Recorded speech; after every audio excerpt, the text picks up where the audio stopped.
Hello, Berkshire Hathaway Home Services sales executives for our video message of the week. All right, I have a technique that I want to share with you today.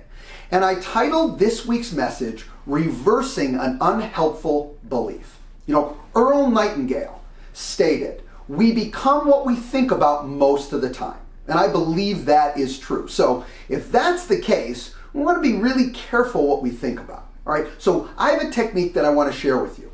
Here's how it works. All right, first of all, if you have a belief, okay, and we all have beliefs, if you have a belief, I want you to do as step one, I want you to survey that belief.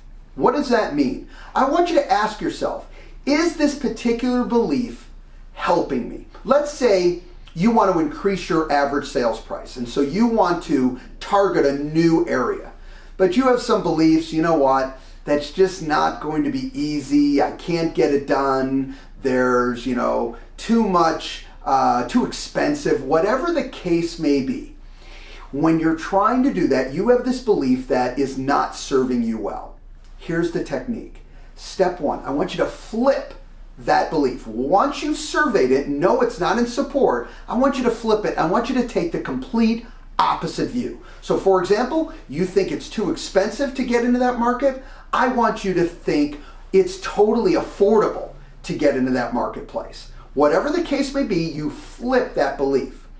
Next step, I want you to take and put that into action. I want you to ask yourself, what would I do? What's the first step that I would put into action if I was completely, on board? I had the belief, now the positive belief that would help me, in that example, break into the marketplace. I use this technique for myself on a consistent basis. If I have something that I feel is stopping myself, my forward movement, my opportunities to grow as a human being, or as a business person, I tend to look at that opposite view and I say, okay, Mark, let's say what your concerns are weren't true, and you didn't see them as true. What would you do to attack this marketplace? What would you do to change how you're interacting with that individual? I have to tell you, it has served me well year in and year out.